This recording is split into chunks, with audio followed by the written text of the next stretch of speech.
going on, you beautiful bastards? Welcome back again. Lucas Lacan here. Today we are going to be taking a look at an EP by Drew Fitzgerald called Voyager. Drew actually hit me up on Reddit asking me to take a look at his EP, and I listened to it and I liked it so much I decided to do a review of it. Now, Drew actually comes from Canada. He is from up north where they like to put maple syrup on all of the things that they eat, which I don't blame him because pure maple syrup is delicious. You should definitely try it. Anyway, he sent me this EP. It's kind of it's a 4-song EP. It's very proggy and rock-esque.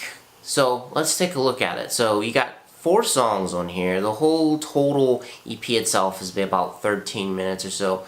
And the very first song, Ejection Fraction, it's a great opening track. It's very lively. It's very upbeat. It's a great way to start off an album.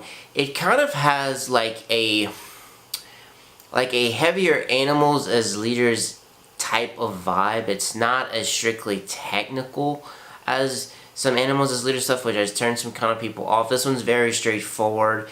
I don't say it's your stereotypical like rock EP song, but it's very straight to the point. It's very easy to listen to. It's very easy to digest. The next song, Synapse. This one is it's still more on that type of harder metal rock-esque kind of vibe, but it takes a step back a little bit. You have a lot of cool like space and a lot of these songs. You have some space, you have some synth stuff going on. This one's kind of, like I said, this one's kind of cool, but it takes a step down a little bit as far as like the heaviness or the rawness of it. Now, the very next song, title track, Voyager, this one is kind of like a little bit, it's kind of like an interlude. So like, if you listen to like Periphery 1 or Periphery 2, how they have those like little electronic interludes in between songs, this is kind of what the song is. It's very cool, it's very relaxing, honestly. The first couple of times I heard it, it's very relaxing, and it's a good little midway transition point to the last song, which is The Lonely Ones. The Lonely Ones is the strongest track on this album. This track gives me like a huge Animals as Leaders vibe, the way it has this little synth thing going on, but like I said, it's not overly technical, so it doesn't really turn you off. It's very easy to listen to. It's not very like all over the place and jarring. It's very nice. It's very subtle. Toward the very end of the song, it kicks up, and it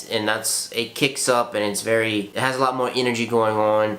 It builds up, and then right into the end, it kind of fades out the same way as it starts, with a little clean guitar work, and that's the way the EP ends. The issues that I had with this album, it wasn't so much of the songwriting. I actually liked the songwriting. I thought that it went well. Listening to it, it was easy to digest. I liked it. I didn't find anything wrong with actual songs. But a little bit in the production is what kind of got me. The drums on here, they feel programmed. Because if you program drums, they shouldn't really feel programmed. What I mean by they feel programmed is just the sounds, I guess you could say, of them, like the actual like tones of them, kind of feel like a programmed kit to me. But let me preface this before I even get into that. If you're able to make your own EP and you do everything on it, even did the artwork in here, that is a great step to take because it's hard to do. Not a lot of people do it. I'm currently working on my EP. I'm getting to the finishing stages, and it's very time consuming. It's very hard. So getting your music out there, that is a great thing to do. Now I'm just kind of being nitpicky. The drums do seem to be a little bit above everything, which I like them to sit kind of underneath a little bit. They're a little bit loud. The kicks are a little bit strong. They don't sound horrible. I just think they could have sounded a little bit better, if that makes any sense. Because I've heard original EPs sound like crap most of the time, but this one does have it does sound good. Like I said, the drums sound a little bit loud, the tones on them are a little bit lacking for me. I think that the guitar should have been up a little more. The guitars do sound okay. They sounded kind of a bit buried, like I said. You know, maybe they could have been EQ'd a little bit better to clean out a little bit of the mud so that way they pop a little bit more. Bass is good. The kick drum's actually a little stronger than the bass on here, but the bass does sound good. The synth stuff that he adds in here does sound very good. Overall, I'm going to give this a 3.5 out of 5. Very good EP to listen to, very easy to digest. If you're into like Plenty and New Intervals, or even old intervals, because a lot of these songs in here kind of have that vibe to them. If you're into that kind of stuff, if you want to throw this on a playlist with all your other stuff, this would be a good addition for it. Let me know what you think about this in the comments down below. If you love it, if you hate it. As for me, I'm going to be out. Peace.